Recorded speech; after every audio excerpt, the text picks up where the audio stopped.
Hello and welcome to my review of Celestine for the Sisters of Battle.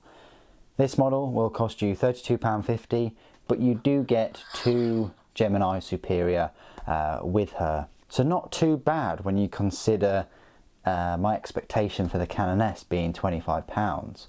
To get two extra models, and she is a massive model herself. Well, takes up a lot of space, I want to say. What we'll do is we'll have a look at her close up, we'll do a load of size comparisons, and then I'll go through all of her rules. Thought it's about time to do another review of her because she is a Sisters of Battle and she's in the main codex for them. The rules are very similar to the chapter approved Sisters of Battle beta codex that was in there. The main difference is you now have sacred rites, but everything else is very similar as it was before. So if you're familiar using Celestine, she's going to feel familiar to you on the battlefield. So let's have a close look. Absolutely stunning, beautiful model as always. You've got all of these doves. I want to call them doves, not pigeons, but doves. You've got 5 of them there, just that have appeared beside her, unless she's crammed them into one of the pouches that she's got. And then you've got this like halo thing. It really sets her head, her face, and it sets the model, this kind of hovering halo behind her. You've got the wings, which are sort of purely ornamental. They're not real wings. They're kind of inlaid into the power pack.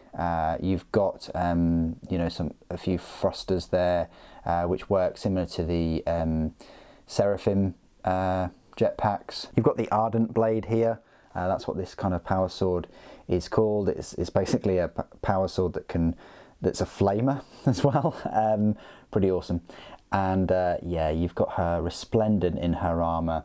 Her armor is actually a little bit different, a bit more unique than like the Gemini Superiors.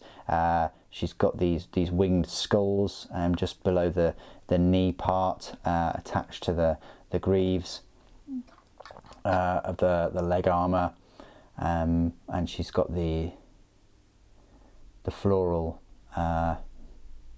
icons too, and studded armor. She's got this odd looking tubing that goes to her gorget there, but there we go. Yeah, she's just such a beautiful model, absolutely stunning, that they managed to make a model like this in plastic, especially when you compare it to another stunning, beautiful model with wings, who should be painted by now, should be in gold, which is Sanguinius. Absolutely stunning model here. You can just see the difference in size between little Saint Celestine and a Primarch. Yes, can someone give him a hand? So yeah, that's Celestine. Let's do some size comparisons. So yeah, you've seen her next to the Gemini Superior. She's similar sort of size as them. Death Cult Assassin, yeah, she's a bit bigger than a Death Cult Assassin. And next to the Canoness. Canoness is actually, I want to say, a little bit taller than her, a bit more bulkier too, but it's probably just all the robes. And then next to Space Marine, it's hard to tell, but Space Marine is, well, similar size, but she is kind of reaching upwards. And a Primaris, need we say, Primaris is definitely bigger, so much more bulk as well, compared to the elegance of her sculpt. So that's where she stands in terms of, or that's where she glides or flies in amongst the size comparisons. What I'll do now is just go through all of her rules. She's got some decent rules. She's a very popular HQ choice, mainly because she's not swamped like the Elite section. There are only 5 HQ choices in the Sisters of Battle Codex. You've got either the vanilla Canoness. I say vanilla, you can equip with a fair few weapon options, and she's extremely good value for points. You've got the Triumph of St. Catherine, which is more expensive and a bit of a pain to move around the table, I would have thought.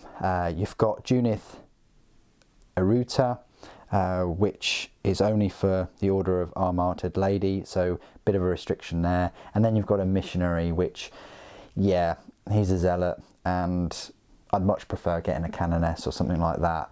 So really she's a very decent choice because she's not restricted and she's not too costly either.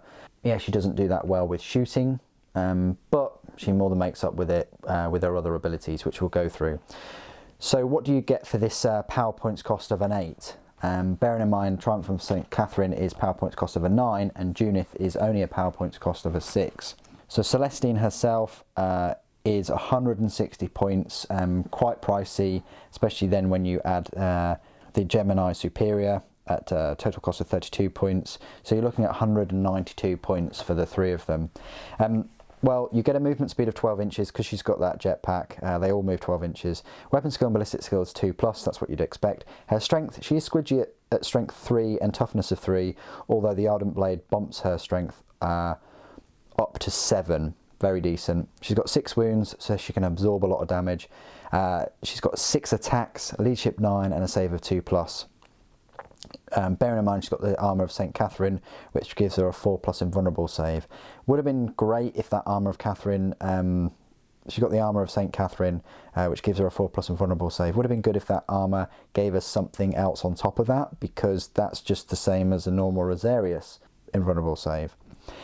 Anyway, she's a single model equipped with the Ardent Blade. You can only use one of this model in your army. The Ardent Blade has 2 profiles, a shooting and a melee profile. The shooting is a range of 8 inches, assault d6, strength 5, AP -1 and a damage of 1. And you don't make a roll to hit, it automatically hits. So you're just seeing how many kind of shots it's got and then wounding. It's basically a heavy flamer.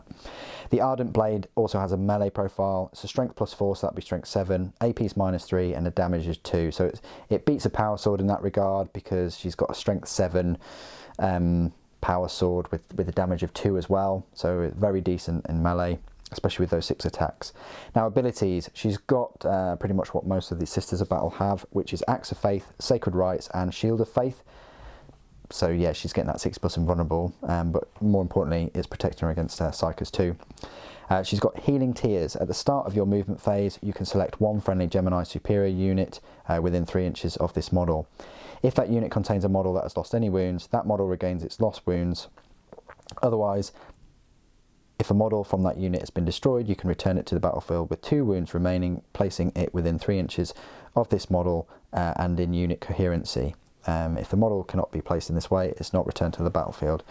So basically, her tears will regain both of the 2 lost wounds, and if they die, then you can just bring them back to life. So basically, it's kind of like, so it's almost like a circle, in that they die because they cover for her, she can cry, bring them back to life. So you're caught in that kind of time stone loop. That'd be pretty cool. Anyway, and she's also got 2 other abilities which I'd like to explain. So she's got Saintly Blessings, whereby the invulnerable save friendly Adeptus Sororitas infantry models receive from the Shield of Faith ability is improved by 1 whilst their unit is within 6 inches of this model. It is improved by 2 instead if it is a Gemini Superior unit to a maximum of 4+. In addition, models in friendly Adeptus Ministorum and Astra Militarum units have a 6+ invulnerable save whilst their unit is within 6 inches of this model. That is immense. That's the reason why you're going to take her.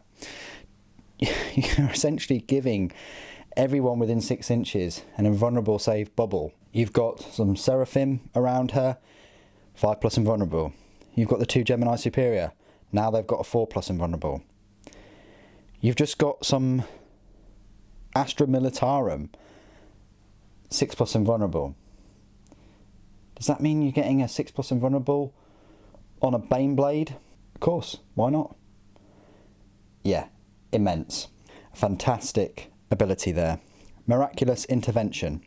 The first time this model is destroyed, roll 1d6 at the end of the phase. On a 2+, return this model to play with all its wounds remaining, placing it as close as possible to its previous position and more than 1 inch away from any enemy models. That's amazing too. She's got 6 wounds. Okay, she hasn't got like 10 wounds or 18 wounds or anything like that. She has, I say only got 6 wounds, technically, she's got 12 wounds. Technically, she's got another 4 wounds from the Gemini Superior that can intervene. They can intercept wounds. So, what's that, 16 wounds? She's worth her points, especially for the invulnerable saves too. The Canoness is high value, but Celestine is really going to help your entire force with what she brings to the table, no pun intended, in terms of attacks, strength of the attacks, and her survivability. She's just one of the most survivable characters in the game by far. Her keywords: Imperium, Adeptus Ministorum, Adeptus Auroritas, Character, Infantry, Jump Pack, Fly, and Celestine. So there you go. That is my review of Celestine. She is best used with the Gemini superiors so that they can intercept the wounds and so that she can bring them back to life as a thank you. I love units that have this much, not codependency, but just mesh. They have such good teamwork together. They really are a full unit all together, with the option of having them separately. But other than sort of, if you're restricted by points, I don't know why you wouldn't bring the Gemini Superior with her. These, with a squad of 10 Seraphim or Zephyrim, will be a huge thorn in your opponent's side, especially if she can get in and give a +1 to the Shield of Faith invulnerable saves too. What do you guys think of her? Are you still in love with the model and this set, like I clearly am? Please do put it in the comments below. It'd be great to hear from you. Thank you ever so much for joining me today. Thank you for watching. The Emperor Protects.